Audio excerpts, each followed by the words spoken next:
Welcome to GK current affairs fine friends. I hope आप लोग अच्छे होंगे।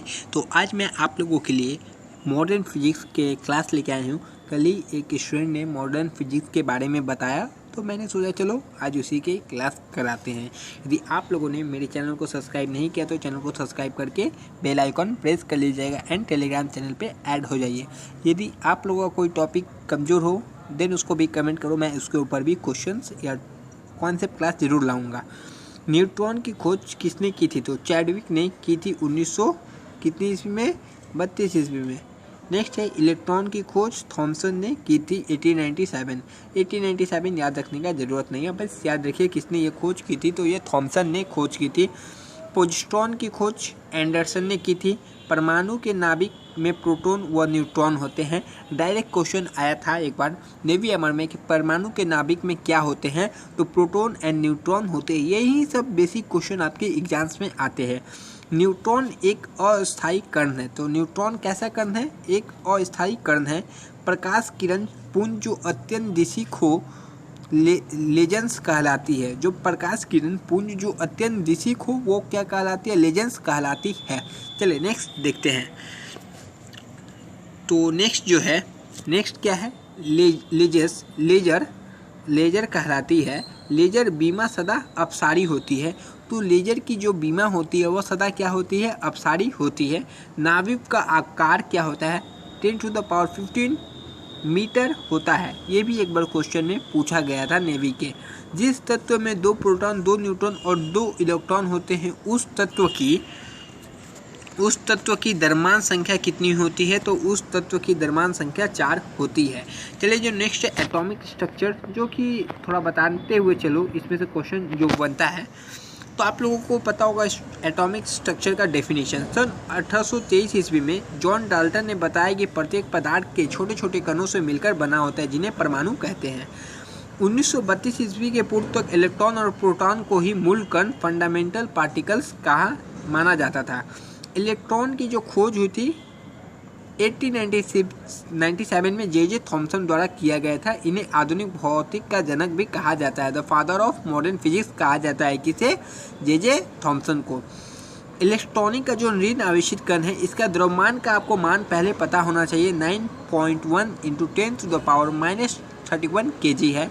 एंड इस पर जो चार्जेस होता है वो कितना होता है? 1.6 × 10⁻⁻19 कूलम का ऋण आवेश चार्ज होता है। चलिए नेक्स्ट देखते हैं प्रोटॉन। तो प्रोटॉन इसकी खोज गोल्डस्टीन ने 1896 ईस्वी में की थी। इसका मूल कण का नाम रदरफोर्ड ने दिया था। यह एक धन आवेशित कण है जिस पर 1.6 × 10⁻19 कूलम धन आवेशित होता है और इसका जो द्रव्यमान होता है -1.6 × 10⁻27 kg। ये सब पॉइंट्स है जहाँ याद रखना चाहिए। क्वेश्चन यहाँ से भी आपके बन सकते हैं। न्यूट्रॉन जिसको खोज चैडविक ने की थी 1932 ईस्वी में, आवेशित रहित न्यूट्रल कण है। यह परमाणु के नाभिक में रहता है। यह एक अस्थायी मूल कण है और उसका जीवन काल 17 मिनट होता है। तो आप इसका जीवन काल कभी नहीं पढ़े होंगे, तो इसका जीवन काल कितना होता है? 17 मिनट का होता है। चलिए नेक्स्ट क्वेश्चन देखते हैं। आगे का बात है पोजिट्रॉन के बारे में जानते हैं। तो इसकी खोज एंडरसन ने 1932 ईस्वी में की थी। धन आवेशित मूल कण है। इसका द्रव्यमान तथा आवेश इलेक्ट्रॉन के बराबर होता है। तो इलेक्ट्रॉन के बराबर ही इसका धन आवेश एंड इसका जो धन तथा आवेश होता है, इसलिए इसको इलेक्ट्रॉन की एंटी पार्टिकल कहते हैं। नेक्स्ट है न्यूट्रिनो के बारे में जानिए। 1930 ईस्वी में इसकी खोज पांडली द्वारा की गई थी। पांडली यह द्रव्यमान व आवेश रहित कण है। न्यूट्रिनो एवं एंटी न्यूट्रिनो का चक्रण एक दूसरे के विपरीत होता है। न्यूट्रिनो होता है एक, एंटी न्यूट्रिनो होता है, जो दोनों का चक्रण होता है वो एक दूसरे के विरुद्ध होता है। चलिए नेक्स्ट देखते हैं। नेक्स्ट है पाई मेशान। तो पाई मेशान यह एक धनात्मक दोनों प्रकार की होती है, धनात्मक एवं ऋणात्मक। खोज 1935 ईस्वी में हुई थी। ये इम्पोर्टेंट नहीं है, तब भी एक अस्थायी मूल कण है जिसका जीवन काल 10⁻⁻8 सेकेंड होता है, जो कि काफ़ी कम है। उसका द्रव्यमान इलेक्ट्रॉन से 274 गुना होता है। ये क्वेश्चन आने का चांस नहीं है। नेक्स्ट है फोटोन। इसके अस्तित्व की व्याख्या अल्बर्ट आइंस्टाइन ने प्लैंक की थ्योरी में की थी। तो उसकी एक थ्योरी थी प्लैंक की थ्योरी, जो उन्होंने दिया था आइंस्टाइन ने। यह ऊर्जा के बंडल पैकेट होते हैं जो प्रकाश की चाल से गतिमान होते हैं। तो फोटोन क्या है? फोटोन एक एनर्जी है जो प्रकाश की लाइट की स्पीड से गतिमान करती है। सभी विद्युत चुंबकीय किरणों का निर्माण फोटोन कण से होता है। इसका विराम द्रव्यमान शून्य होता है। रेस्ट मास ऑफ फोटोन, जो इंग्लिश में इसको बोलते हैं, वो 0 होता है। तो यहाँ से फोटोन से क्वेश्चन यही बनता है कि फोटोन का रेस्ट मास कितना होता है, तो वो 0 होता है। कितना शून्य होता है? इसमें 2 ही क्वेश्चन बनता है। फोटोन को जो थ्योरी किसने? अल्बर्ट आइंस्टाइन ने दी थी। और फोटोन क्या है? तो फोटोन एक ऊर्जा का बंडल है, ये याद रखिए, जो कैसी चलती है? प्रकाश की चाल से गतिमान होते हैं। ये क्वेश्चन काफ़ी इंपॉर्टेंट है। सभी विद्युत चुंबकीय किरणों का निर्माण फोटोन कण से होता है और इसका विराम जो रेस्ट मास है वो 0 है। ये काफ़ी इंपॉर्टेंट है, जो 0 होता है। नेक्स्ट है हिग्स बोसॉन कण, जिसको यह आधुनिक भौतिक का नवीनतम खोज है। इसे गोल्ड पार्टिकल की संज्ञा दी जाती है। इस कण का नामकरण पीटर हिग्स और भारतीय वैज्ञानिक सत्येंद्रनाथ बोस के नाम पर किया गया। इसकी खोज 2012 में की गई थी। यह एक धनावेशित कण है जिस पर शोध कार्य जारी है, तो यह इम्पोर्टेंट नहीं है। नेक्स्ट देखते हैं। नेक्स्ट है हाइड्रोजन परमाणु। तो इसके बारे में कुछ जानते हैं कि नाभिक में एक प्रोटॉन होता है। तो जो हाइड्रोजन परमाणु के नाभिक में कितने प्रोटॉन होते हैं? तो एक ही प्रोटॉन होती है। नेक्स्ट एटॉमिक नंबर से पढ़ते हैं या परमाणु क्रमांक, परमाणु संख्या। तो चलिए इसके बारे में थोड़ा पढ़ते हैं। आपको तो पता होगा, तब भी एक बार बता देना सही है। परमाणु के नाभिक में प्रोटॉन की संख्या ही उस पदार्थ की परमाणु संख्या होती है। नेक्स्ट एटॉमिक मास यानी परमाणु भार। परमाणु नाभिक में उपस्थित प्रोटॉन तथा न्यूट्रॉन की सम्मिलित संख्या को उस पदार्थ का परमाणु भार कहते हैं। नेक्स्ट है इलेक्ट्रॉन एक यूनिट ऋणावेश नेगेटिव चार्ज वहन करता है। इलेक्ट्रॉन क्या चार्ज वहन करता है? Negative, positive, neutral and none of this. तो वैसे में आप टिक कीजिएगा नेगेटिव चार्ज। नेक्स्ट है समस्थानिका। परमाणु में प्रोटॉन की संख्या समान होती है, अतः समस्थानिका। आइसोटोप्स में परमाणु क्रमांक एक समान परंतु परमाणु भार भिन्न होता है। तो आइसोटोप्स में क्या होता है? परमाणु क्रमांक जो होता है वो समान होता है, पर परमाणु भार जो होता है वो डिफरेंट होता है। चलिए नेक्स्ट देखते हैं। ऐसे 2 तत्व जिनमें इलेक्ट्रॉन की संख्या भिन्न भिन्न परंतु भार या द्रव्यमान संख्या समान होती है, आइसोबार्स कहलाते हैं।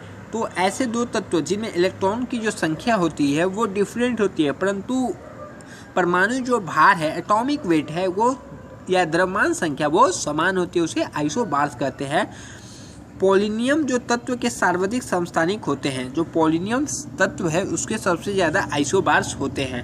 नेक्स्ट एक भारी नाभिक के 2 हल्के नाभिकों में टूटना नाभिकीय विखंडन या न्यूक्लियर फ्यूजन कहलाता है। परमाणु बम इसी सिद्धांत पर कार्य करता है।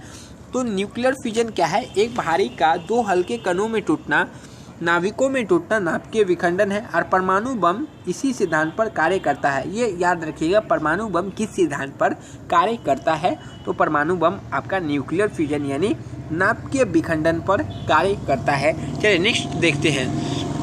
नेक्स्ट है 2 हल्के नाभिक मिलकर एक भारी नाभिक बनाते हैं तथा ऊर्जा मुक्त करते हैं, तो इस क्रिया को नाभिकीय संलयन यानी न्यूक्लियर फ्यूजन कहते हैं। हाइड्रोजन बम नाभिकीय संलयन पर आधारित है। तो आपको पता होगा हाइड्रोजन बम किस पे आधारित है? नाभिकीय संलयन पर आधारित है। सबसे पहले नाभिकीय रिएक्टर फर्मी ने बनाया था। नाभिकीय न्यूक्लियर रिएक्टर पहले किसने बनाया था? तो फर्मी ने बनाया था। सर्वप्राचीन सेल समूह की आयु KAR विधि से आंकी जाती थी। जो सर्वप्राचीन सेल समूह की आयु जो एज मेजर किया जाता था KAR विधि से मेजर की जाती थी। रेडियो एक्टिव पदार्थ हल्का अल्फा, बीटा एवं गामा किरणें उत्सर्जित करती है।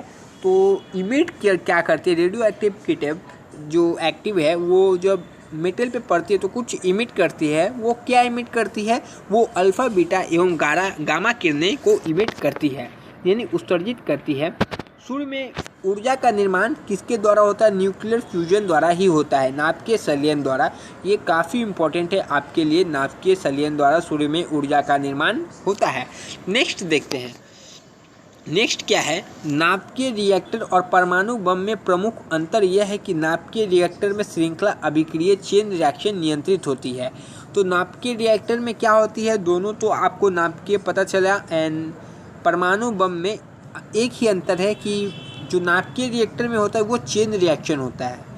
नाभिकीय रिएक्टर के निर्माण में ज़िरकोनियम एक अनिवार्य तत्व है। यह आपके एग्जाम्स में नहीं आने वाला है। अल्फा कण में 2 इकाई धनावेश होता है, अतः इसका द्रव्यमान हीलियम के 1 परमाणु के बराबर होता है। ये इम्पोर्टेंट पॉइंट है। अल्फा में जो 2 इकाई धनावेश, इसका द्रव्यमान हीलियम के 1 परमाणु के बराबर होता है। नोट कर लीजिएगा।